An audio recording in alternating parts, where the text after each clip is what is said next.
Thank you guys all for joining today. I want to welcome you officially to the Data Citizen Spotlight Series, our inaugural session with Southwest Airlines. Just to start, I wanted to give a brief introduction. Many of you maybe haven't met me before, but my name is Bridget Heaton. I'm on the customer marketing team at Calibra.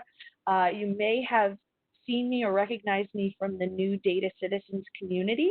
That's datacitizens.calibra.com, just a small plug for the new community there. I've been at Calibra for the last year, and today I'm going to be your moderator as we engage with the team at Southwest Airlines. So just to get us started, I wanted to give a brief introduction to what the Data Citizen Spotlight Series is. Technically, it's this webinar series that will happen on a regular basis throughout the summer and beyond. Our goal is really to highlight the voices and experiences of data citizens in our community. And these webinars are designed to be super interactive, conversational, and we really want to encourage networking and the sharing of best practices between our data citizens in the community. So today, we're going to start with some introductions from the Southwest team. We'll then play the Southwest Airlines session. We'll do a quick session of fast facts, which will just be some fast questions with the team to get a level set and some background information on where they are in their journey with Calibra. And then we'll engage in a live Q&A. So to get us started, I would love to meet the Southwest Airlines team. We have quite a few of them on the call today, and I'm really excited to have them each kind of introduce themselves. They're going to be telling you who they are and a little bit about what they do at Calibra. So at this point, Ryan, why don't you unmute and get started? Hi there. I'm Ryan Sutton. I started at Southwest about 2 years ago, reporting to John Lauer. I serve as product owner for our program and our platform. Thanks, Ryan. Thanks, Ryan. And most of you on here have probably heard from me already, but just in case you haven't, I'm John Lauer. I'm a senior manager in our IT department at Southwest, and I'm responsible for our enterprise data governance program. Thanks, John. Hey everyone, this is Kritika. I am a senior analyst at Southwest Airlines within the technology department. I am serving as a data governance advisor for one of our major domains, people department at Southwest. Hi, good morning, everybody. My name is Paul Bain. I'm a business consultant, and I work mainly with workflows and also trying to align the strategic to the operational, Calibra to the strategic to the operational side of our business.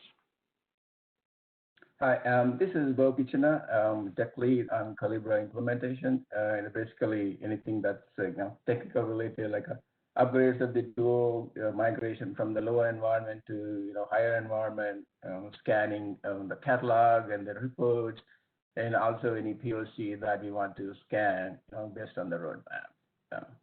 Thank you. Yes, good morning, everyone. My name is Max Felber. I'm a senior business consultant with Southwest for 7 months. I too report to John Lauer. I work on some of the technical features in the product, reference data. I develop training materials, et cetera, things like that. Thank you. Thank you, Max. So as you can see, we have a great team with us today who represent almost all facets of questions that you could possibly ask. So I'm really excited. John was amazing to invite his whole team to join today. And so I want to just jump right in, and we're going to go ahead. I'm going to encourage everybody to stay tuned and watch the Southwest Airlines session.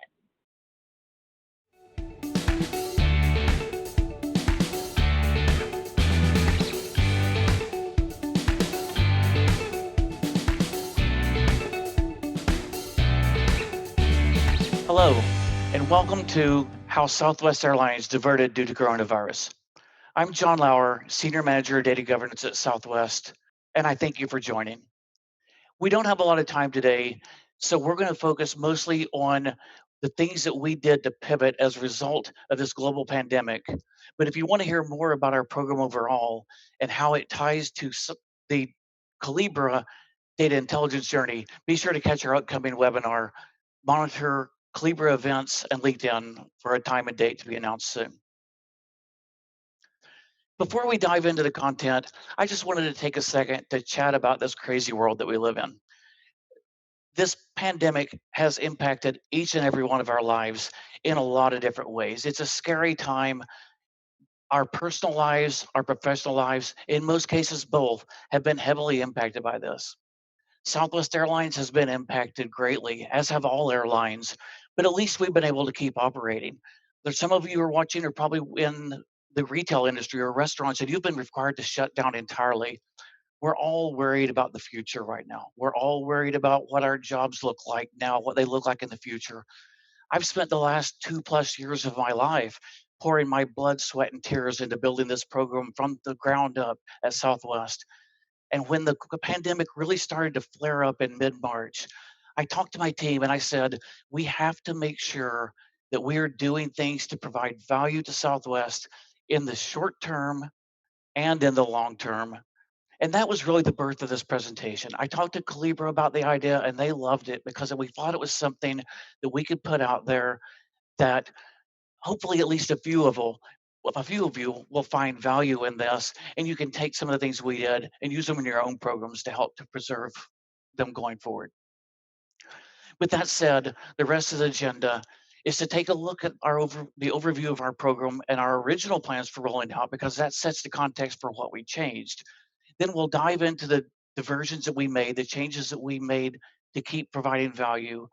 And then we'll touch briefly on what our path forward looks like once the world hopefully becomes a little bit more normal again down the road. So the approach overall for our data governance program came from an assessment that I did when I first took this over. And I knew we'd had some prior challenges with data governance at Southwest in the past.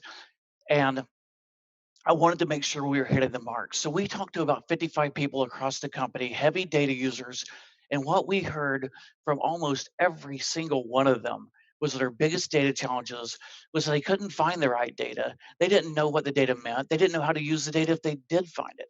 This problem was compounded by the fact that we had rolled out Alteryx and Tableau for self-service data movement and reported analytics a couple years earlier. And those are fabulous tools. They've caught on like crazy and everybody loves them. But by giving it to people without a catalog to the data, it's like giving a child a Christmas present without the batteries in it, right? They were working with one hand behind their back. So we decided that we needed to start with a metadata-driven approach to build out a glossary and a data dictionary and help answer these questions for people about how to find and use the data. That doesn't mean we're not doing governance in your traditional sense of the word of thou shalt do these things. We are doing some of that. We will do more of that down the road.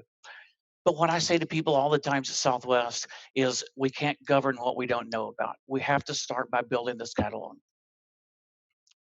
The next thing we took a look at was how are we going to frame up and prioritize our efforts?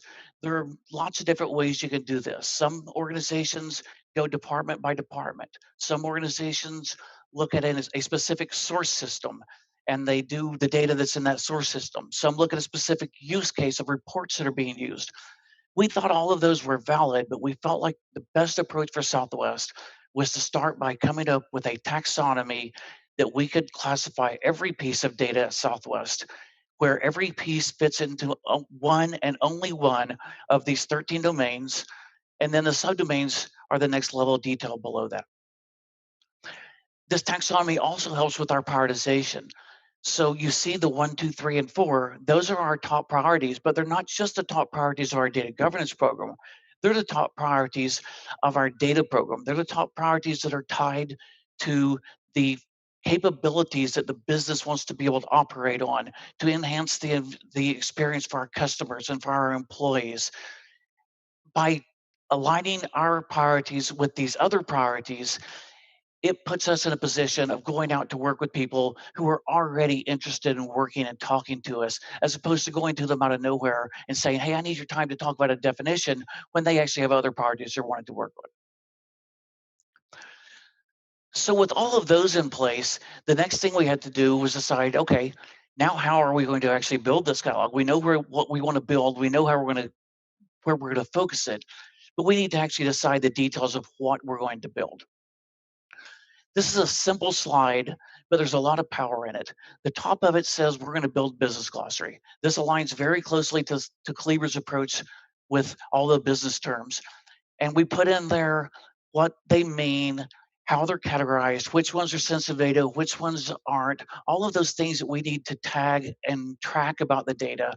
That's where our business data stewards and our data owners operate so that they can go in there and get the correct attribution on it and approve of the definitions, everything.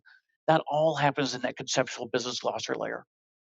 On the bottom side of the slide is the technical catalog, and that's where we go off and we scan things using the built-in scanners with Calibra. Right now, we're scanning our Teradata data warehouse and our Tableau environment, and over time, we intend to continue to scan more and more things and bring it in and tie it. But then the real power in this concept comes when you link those two together. So now somebody can say, I have a business term, where should I go report on it? And they can go down that chain to find the data in a database. If they start on the other side and let's say they're looking at a table in a database and they find a field there, they don't know what it means, they can actually go up the chain to find the business glossary and look at the business definition or who they should contact on the business side to get more understanding of what that data means.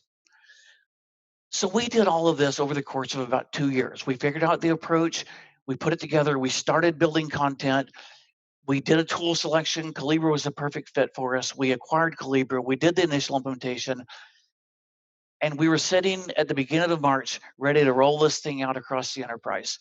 We had our plans in place, our training materials ready to go to our first set of data owners and stewards and train them how to go in and put content into Calibra and work it through the approvals and workflows. Well, we all know what happened in the middle of March, right? It became very quickly apparent that that idea wasn't going to happen. We weren't going to roll out the way we thought we were going to roll out. Once we knew that we couldn't do that, we said, let's slide back over this concept that we already had of the glossary, the catalog, the links, but rather than rolling with basic limited functionality attribution like we were originally going to, that we could build on over time, we now have the time to actually broaden these out and expand functionality across the board. So when we roll it out down the road, we'll have even more that people could immediately take advantage of. So there's really 3 key areas that we're doing this in order to provide that extra value. One of them is we're actually enhancing Calibra itself. So we're putting more functionality into the tool, building new things into it. The second one is my team is actually creating content on our own, and we'll talk a little bit more about how that works. We're also building new partnerships. We had lots of partnerships in place already. Some of those partnerships are people that just flat out don't have time to work with us right now. One of our key areas I mentioned was our people domain, and that's our HR department, our people department. Well, they're busy right now trying to figure out how to keep people in their jobs and how to deal with keeping people safe when they come to work. And our other people in the flight, everything are busy with how do we keep our customers safe. So we've gone back and looked at our partnerships and come up with some new ones that can help keep us moving forward in the short term. So let's dig a little bit more into each of those now. We won't have a lot of time for these, but if you want to know more about these, we'll be doing a follow-up live Q&A within the next couple of weeks, and I'm going to bring some people on my team into that session so we can dig into the details of any of these you want to talk about. So the things that we're doing with Calibra is implementing reference data. Originally, we weren't planning to do that, but now that we have some time, we're actually putting those code sets and code values into Calibra, both for the things that we are specifically tagging to our business terms or our technical data, and for other things that can actually help people just as a basic lookup. We're putting validation rules into place. I mean, if the data governance team can't have clean data in Calibra, how can we expect anybody else to? So by putting these validation rules into place, we can actually help to make sure that the data that comes in is complete and consistent and follows all of the expectations. Policies is another piece that we're planning to look at. We haven't really gotten into that one yet, but we think there's some good potential there from using the policy asset types into Calibra to tie in things like retention policy and data sensitivity policies and have a little bit more robustness around how that works. Workflow enhancements. Our original workflows were very basic. Like I said, we were looking at a minimal viable product, MVP type approach of rolling out the basics.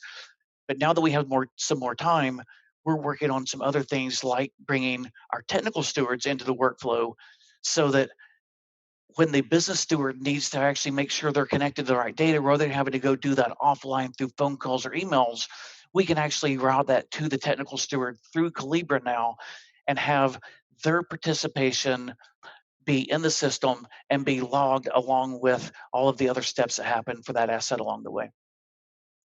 The help desk is something that we feel like can really help to move things along by using that functionality in Calibra to automatically route things like when somebody finds an issue with some data, or when somebody feels like a definition of the business term isn't correct, they can be routed directly to the technical steward or the business steward without my team having to even get involved in it. And then finally, the import and export views is something that we feel like really helps, since we had to stop on doing our training and roll out the way we wanted. We built a set of spreadsheets and a set of views in Calibra that are exact matches to each other. So we can actually take some of the data, export it into these spreadsheets, pass that around to people, let them do their updates there, work with them offline, and then we can take it and upload it right back into Calibra. So we accomplished the same thing as if those people had done it in Calibra like we had originally planned, but instead we're working in a asynchronous method. The second main piece of things that we're doing is we're actually drafting content. I mentioned this earlier. My team actually has a lot of knowledge about the data. We've been working with business partners in a variety of different ways.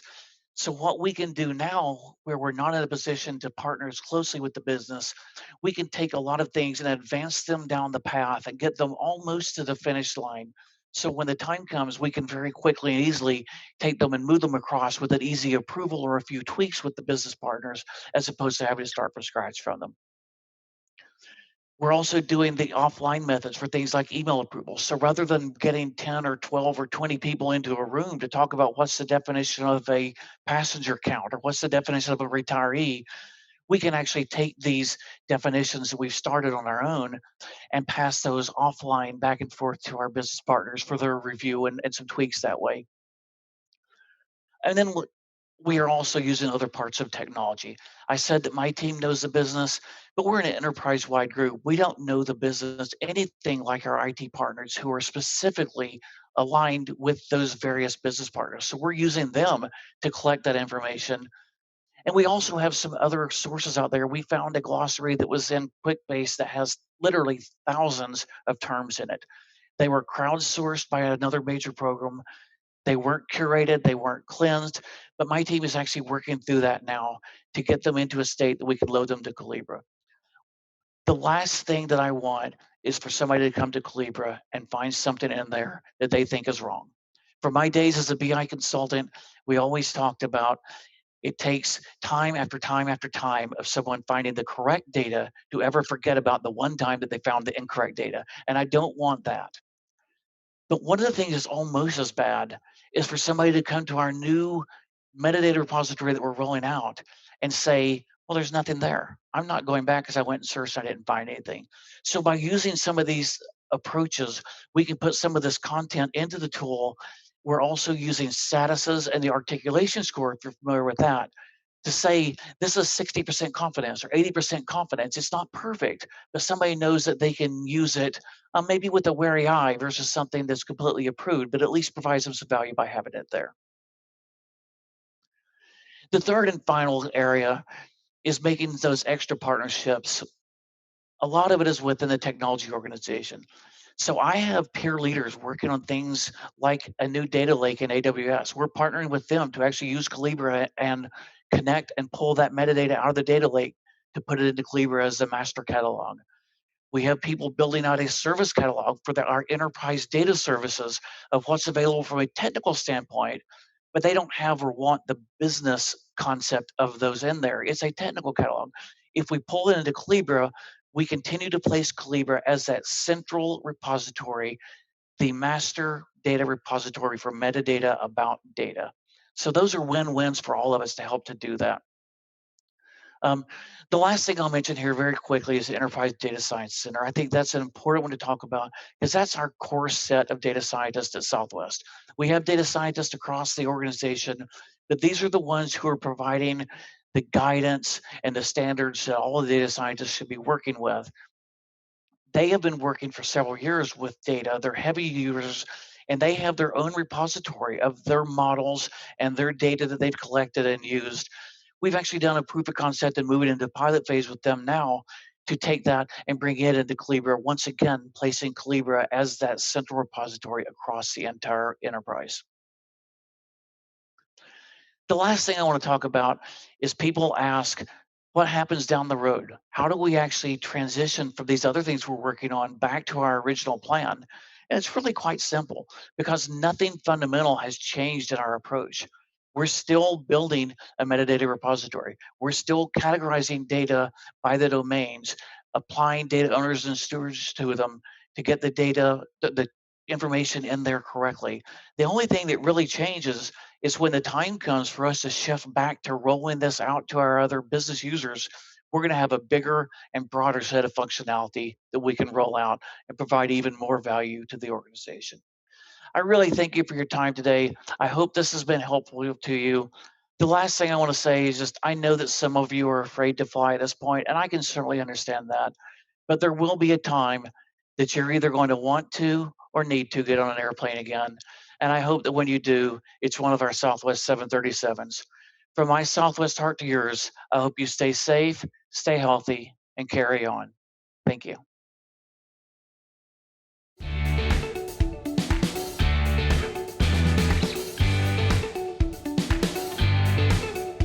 All right. So thank you everybody for staying tuned while we did a little refresh on the Southwest Airlines session. John, that was fabulous. We got a lot of amazing feedback on that. So we're really excited that you guys are here today to answer some questions live. To get us started, I wanted to test out this new concept called Fast Facts. This is going to be something we do throughout the Spotlight series. It's going to be our way of basically getting to like a level set essentially with the audience. So we're going to ask just a few questions and John's going to take the helm. So try and just answer these as quickly as you can. I'm going to sort of rapid fire them at you. So I'm ready. Bring them on.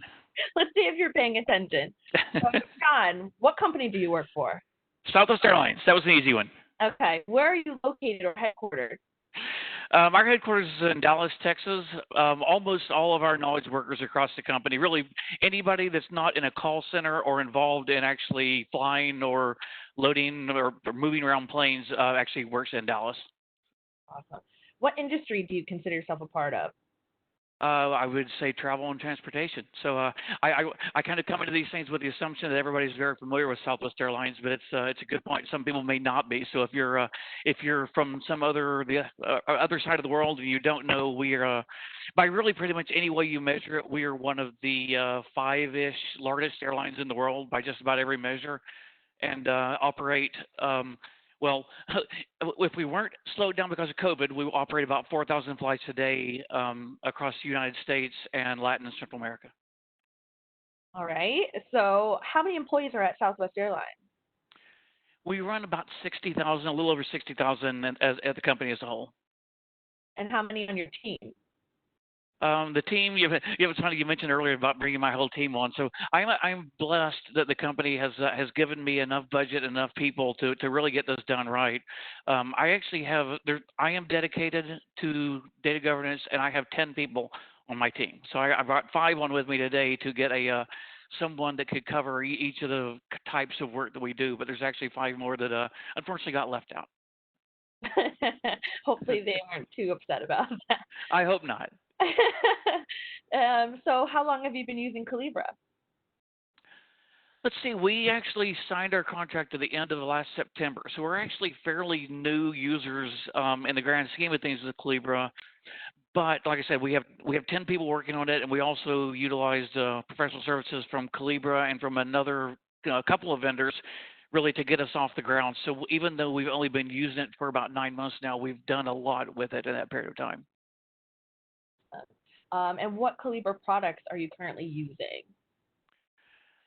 Really, we're using the business glossary, the data governance component, and the catalog. That's really it from a big picture standpoint. We got a few other bits and pieces weaved in there that I talked about, but we're not using the new Lineage product yet. Hope to someday, but not yet or anything like that.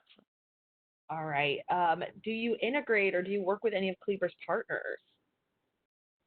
Yeah, so like I said, we use Calibra Professional Services to start with, and then we also have worked with Data Source Consulting out of Denver, and we've had people from Darty Business Systems out of St. Louis, I think is where they're headquartered. All of our people were local here in Dallas, but.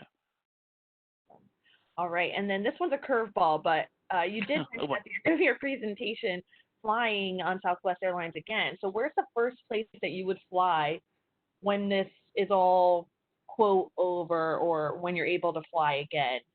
Where would be your dream vacation, John? And I'll get teed up with the next question.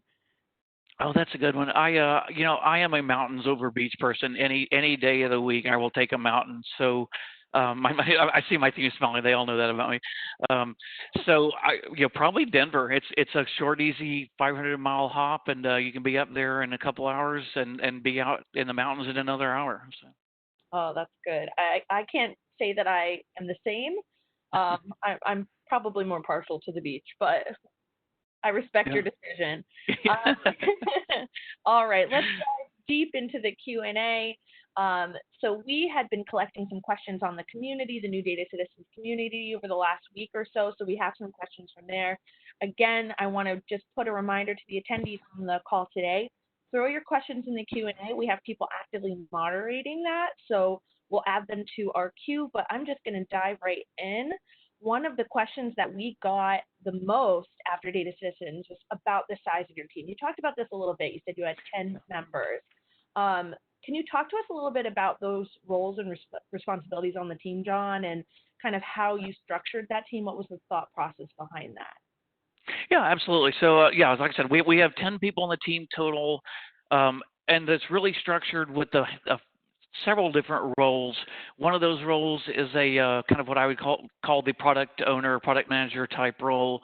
That's Ryan, who's on the phone today. He's kind of the overall lead for the program with taking the vision that we're saying we're going to do and taking the input from customers and laying out the plan to get us there.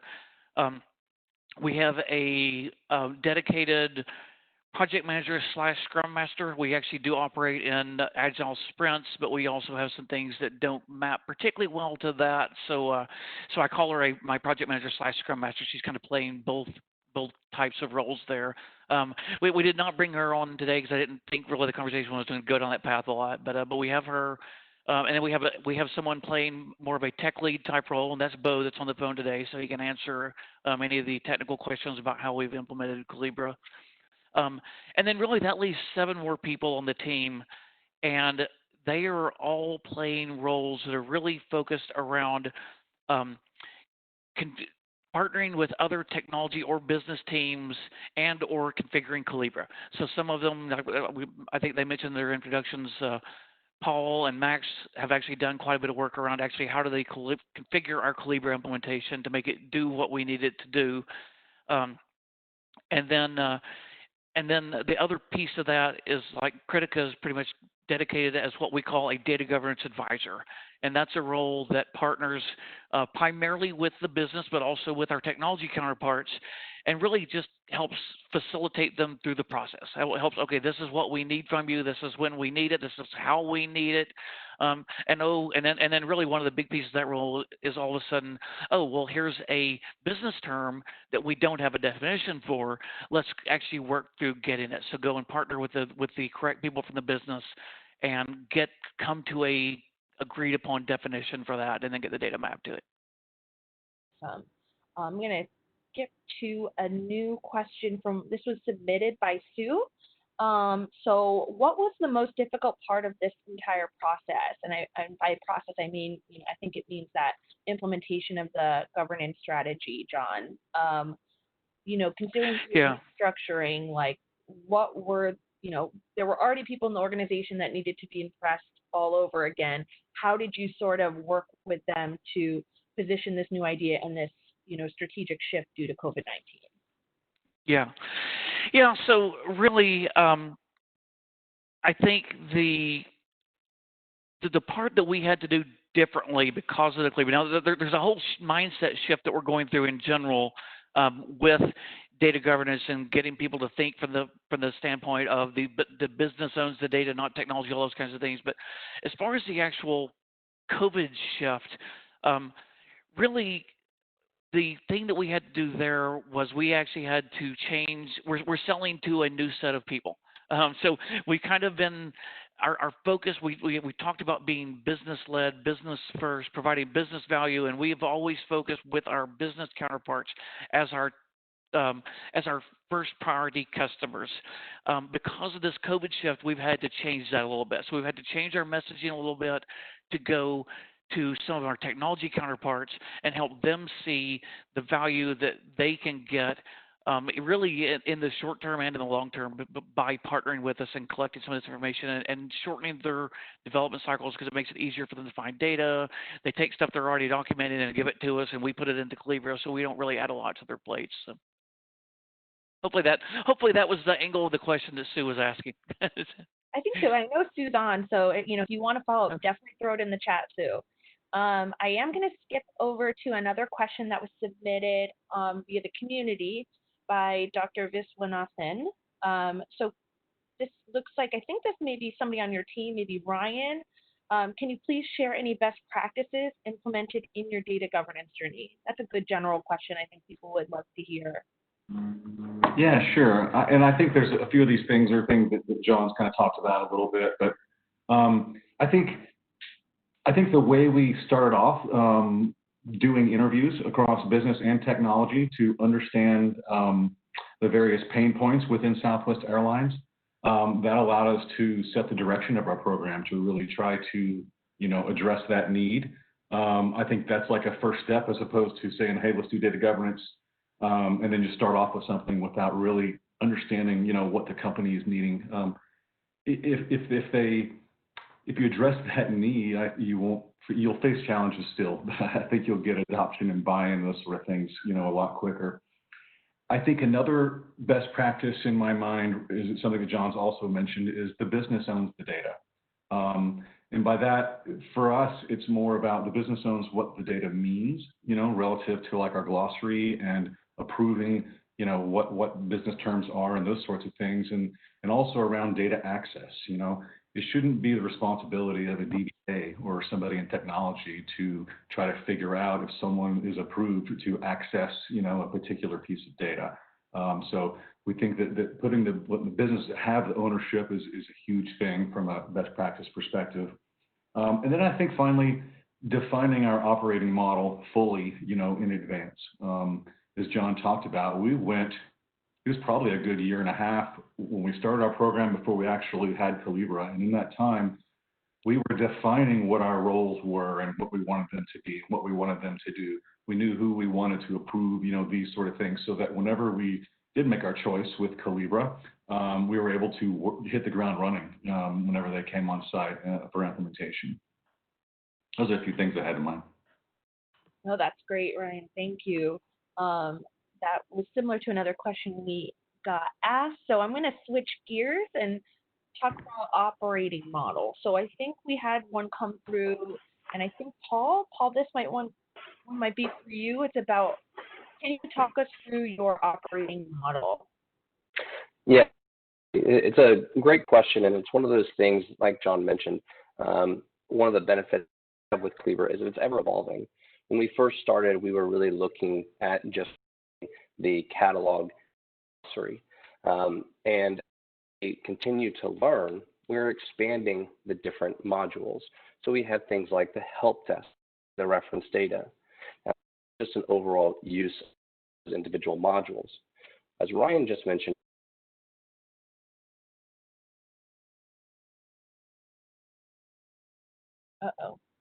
organization we lost is Paul. going to interact. Paul, are you back?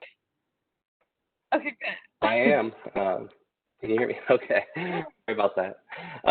So we spent a lot of time setting up those business requirements in that operating structure. And because Calibra is such a role-based permissions, we had to think about how we set up our business data owners and our digital users and how they can actually interact with the product. And as we continue to learn we are opening up new features and new permissions of those different users, things like adding comments, things, flows, things of that nature. So really the time to predefine what we are looking for, but then also we learn and gain that feedback, opening up some of those new features and some of those new permissions. The other item that I want to briefly mention is when we look at our community structure, we've based it on our taxonomy. We have the idea of a data domain within Southwest, which is different than the Calibra domain. So our 13 data domains, and we have 62 subdomains, we first wanted to approach it with a 4-tiered system. But using the permissions and using the roles, we felt like it would be best to really put it at the subdomain level, data domain, for each of those communities. So we have the ability for our business data stewards and our data owners, technical data stewards, as well as our data governance advisors to be identified and to have those responsibilities at that subdomain level, which we can also use the different Calibra domains within each of those sub-communities to help catalog and categorize that data. And Uh-oh. This is, how we know it's live. All right. Well, I think if Paul doesn't get back on, I think there's tons of other questions that were submitted, so we can skip to the next one and maybe have Paul finish up later. There's another operating model question as well. Paul, just let me know if you get back on. In the meantime, so here's a question that came in from John. How is Southwest looking to implement the link between business and technical metadata at scale? I think that's maybe John. Yes, thank you. I was just about to start talking and realized I was still muted. So, yeah, that's a great question, Paul. I think you said it was. So, really, the at scale part is challenging, and that's the reason that we are trying to align our whole approach and our whole priorities of the program along with other data initiatives. So I think I don't know that we really have talked specifically about this part yet in today or in the presentation, but our priorities and how we are setting those, which ones of those 13 data domains of our enterprise data taxonomy we focus on is really in alignment with our overall strategy for the technology department, which is in alignment with the capabilities that the business is asking for. So we actually have what's called the BIT board, Business and IT board, that sits at the very top level. Our president, our CIO, all of our major business unit leaders are on that, and we view that as our steering committee for the data governance program because they aren't doing it specifically for us, but they are setting the priorities of what does technology need to deliver.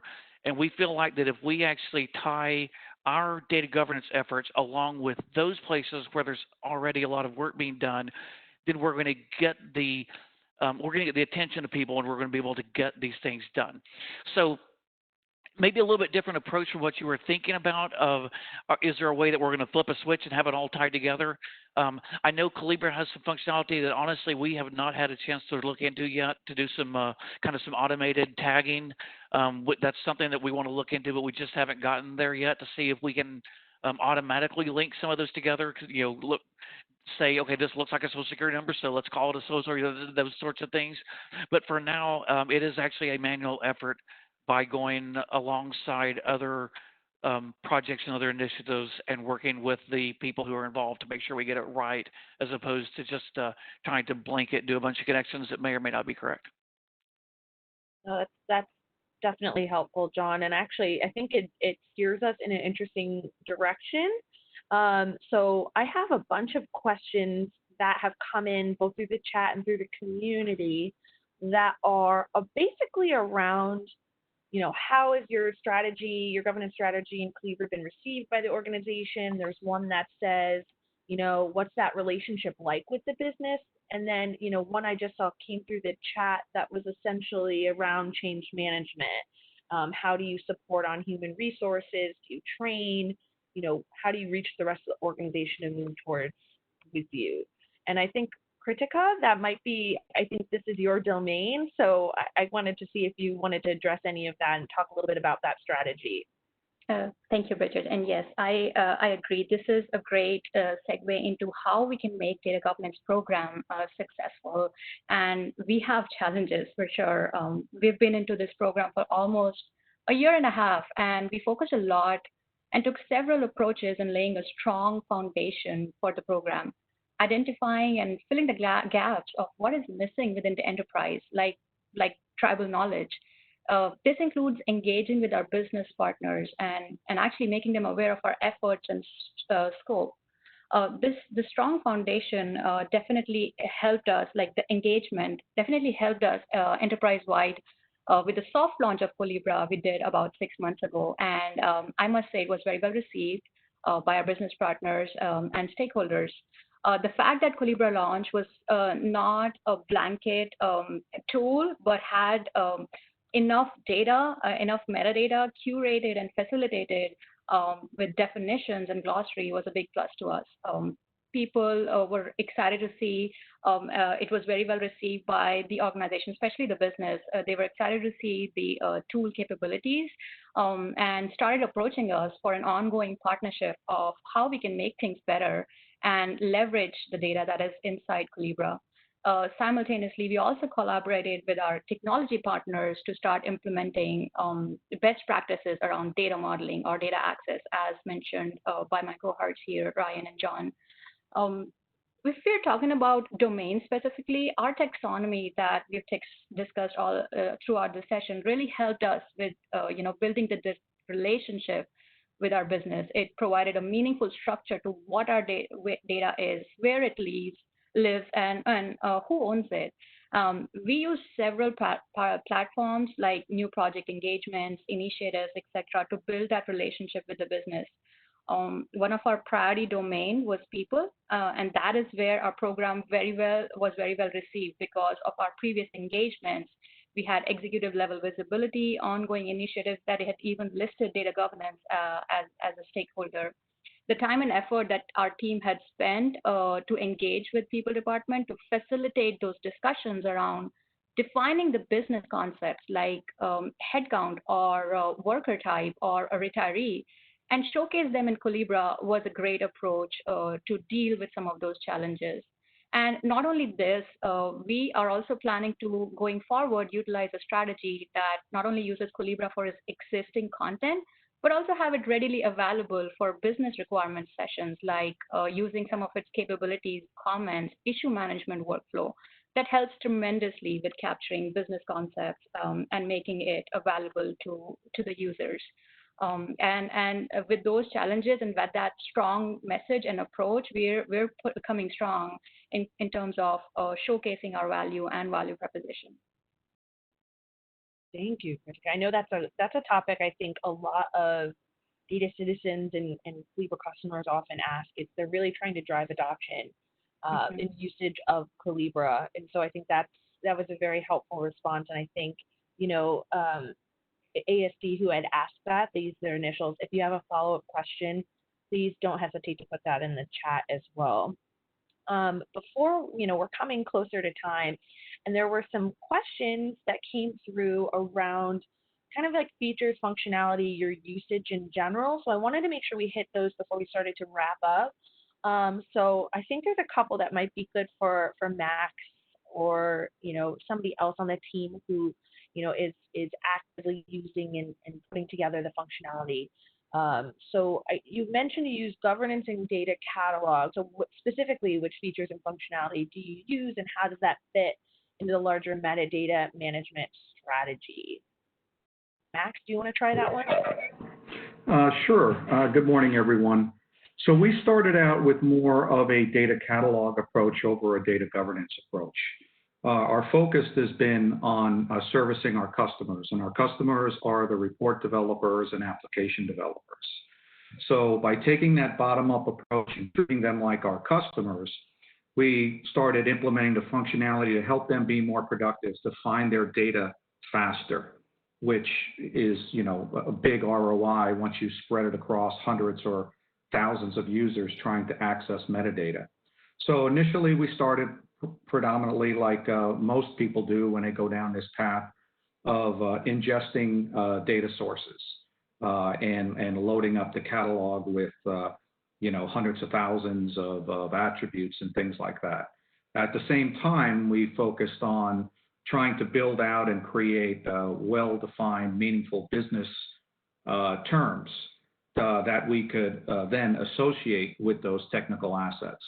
And then as what we've learned over the last 7 months since our soft launch is, things come up like reference data, for example. Things that you look at as business terms are really reference data, and you need to manage it. And then you start understanding that there are needs for policies and the help desk of giving the organization an enterprise portal to report and manage data quality issues, so to speak, as well as auditing who has access to information and directing users to people to get authorization for that data. Those are some of the key things that we've been working on. No, that's helpful, Max. Thank you. And again, if the person who asked that question wants to follow up, please throw that in the chat. Another one that's similar to usage that I wanted to share, Bo, I don't think you've gotten a chance to answer when they had asked, what advice would you give to someone who's just starting out with Calibra, starting to use Calibra? So maybe that. Yeah. You want to try that one? Yeah. So of course, for any program, you need to have a clear vision and detailed requirement, right? So without that, you can't do. That's the basic step 101. But before you acquire any tool, I would say you start like at least 1 year ahead of your tool, acquire before you acquire tool. That way you have enough time to put a solid requirements, and then your vision solidified. So on the Calibra side, if you have an option of picking on-prem versus the cloud, I would say pick cloud, because a lot of features that's available on the cloud are not available on-prem. That would be really helpful for also upgrades too. Calibra is keep upgrading their features, and almost on a monthly basis. That will be really helpful. You don't have to worry about a lot of upgrades.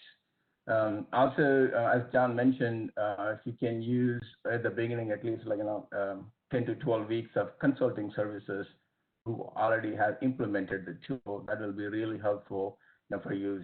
Start strong. Other thing is, you go through the coaching sessions, workflow, all these meetings with Calibra. Make sure they're all recorded. A lot of times at the beginning you don't understand the tool in and out, and then if you can go watch those videos, that helps a lot. So that's what Of course, this is all my experience. That's what I noticed. Also, Calibra has like a really great online resources. There's a marketplace. You can download a lot of stuff. There's a Calibra University. You can go through training one at a time. And also the acquaintance of the terms that Calibra uses. Initially we had some understanding of what we call 13 domains. Well, that's not actually a domain in Calibra. That's a community in Calibra. So you got to understand the terms. Now, of course, Calibra, just like any other tool, we do have some challenges. But it's again with the support of the Calibra help and then coaching service, we are able to solve almost all the issues. That's all I can think of. But it's again, it's just like a learning curve. Yeah, that's great, Bo. Thanks for sharing those. And Bridget, if you don't mind, I'm going to jump in with a couple of things also. Just one thing that I would say, and I don't know of the people listening, how many of you already are Calibra customers versus you're still choosing or thinking about buying some data governance software. But I think, Bo mentioned about having requirements and having your plan of how you're going to use the product ahead of time, I think is absolutely critical because, we went into our tool selection looking at some of the, we had a couple of vendors that we looked at for very specific reasons, and other than that, we went to the top right of the Gartner Magic Quadrant. And I won't say any names, but you probably know who else is out there. And there were some of those other tools out there that just flat did not fit to our plan for how we wanted to use the software. And had we not had our plan up front, we could have gone down a very bad path where we really decided we wanted to go later. So I think that's really important to understand first. And then also with Calibra itself, once you have it, one of the great things about Calibra is that it is incredibly, incredibly flexible, and you can implement it just about any way to do just about anything you want. But if you don't know how you're going to implement it, you can get yourself down a rabbit hole real quick. So, so that's the, it's a catch-22 a little bit. It's great that it's flexible, but you need to make sure you understand what you want to do with it before you, and how you want to lay everything out before you start doing it. That's really great feedback, John. And I want a quick follow-up to that, and then I'm going to close out with a question for you and Paul. So quick follow-up to that, what advice would you have to somebody who's taking in that advice from you just now and is saying, okay, well, then how do I create that map or that roadmap for where to go with Calibra and the operating model? Like, how do you get started? Yeah, I think really it's about the, we talked about our taxonomy approach of we started and said, okay, this is what makes the most sense for Southwest Airlines, is to organize the data by logical groupings of data without regard to the organization. And there's several reasons we did that, and we're running out of time, so I won't go into them right now. But I think understanding that, do you want to organize your community and your data by the data logically, or do you want to organize it by how your organization is structured? Understanding that, of how you, that Calibra refers to as the operating model, of how you want to actually configure and lay out the data within Calibra. That's the part I was talking about, really specifically making sure you understand up front, because it's not technically hard to change it, but you may end up having to rework if you don't know how you're going to do it ahead of time. And then slightly broader as far as the whole tool selection process, really kind of the brass tacks of what I'm saying there is really what it came down to for us was usability for end users. Was really, really important to us because Southwest had some prior failures with data governance because it had been too technology and too tool focused on technical type tools. So the usability was very, very important, and Calibra was hands down the winner on that. The other piece was around, are you going to have curated metadata, or are you going to have totally crowdsourced metadata? Because again, I'm not going to say any names, but there's one of the other ones out there that's actually very highly rated that is very much a crowdsourced approach, and that's it. And that was just not going to match to what we wanted. We wanted to be able to take input from the customers, but we wanted everything in there to be curated to make sure it's good. Awesome. Thank you, John, for that. And so we are at time, but if you guys are willing, there was about 3 or 4 questions that came in, and I thought we could just do one final question and wrap it all into it. So the questions were really around, like, what's next for Southwest Airlines? How do you guys define success, or what's, that desired end state you're working towards? How do you know you're done, and how are you measuring that success? So Paul, John, I don't know if you guys want to take that as a final thought. Yeah, let me take a stab at it, Paul, if you don't mind. Yep, go right ahead. So I think I know we're over time, so I'll try to make this quick, but Southwest Airlines has what we call the Southwest purpose, which is to connect people to what's important in their life through friendly, low-cost, reliable air travel. We have taken a play on that and said our purpose of the data governance program is to connect our employees to the data that's important to their role. So really, that is the goal of our program. We are less, Max mentioned this a little bit ago, we're less about governing and more about enabling. And specifically we say if we have a business glossary defined and owned by the business, if we have the roles set up and people in them, if we have the processes and the policies all defined to do that, those are really what we call our success criteria, is to do all of those. But there's really there's a bigger reason for doing it. It's not just to do it. It's to actually help people be more successful. It's to actually help save costs. We are a low-cost airline, so it's all about helping people find and use the data correctly the first time. It's about preventing us from getting exposure because people have used the data incorrectly or done things they shouldn't have done with the data. So there is a governance component to it, but we view it very much as a data enablement, and to use the Calibra term, data intelligence program, not a data governance program. sounds fantastic. Paul, is there anything you want to add? No, that was great. Thank you very much, John. Well, guys, I can't thank you all enough for taking the time today to answer some questions live. I know we're 3 minutes over. So in our last, 30 seconds or so, I just want to thank the Southwest Airlines team so very much for sharing their time with us, both at Data Citizens 20 and today in the Spotlight series. Big thank you to Bo and Max and Paul, Ryan, Kritika, and John for sharing your time with us today. Thank you guys all so much, and I hope you guys stay safe, healthy, and well, and we'll talk soon. Thank you. Thank you very much, Thanks, Bridget. everybody. Thank you. Bye, everyone. Thank you. Bye. Bye. Bye. Thank you.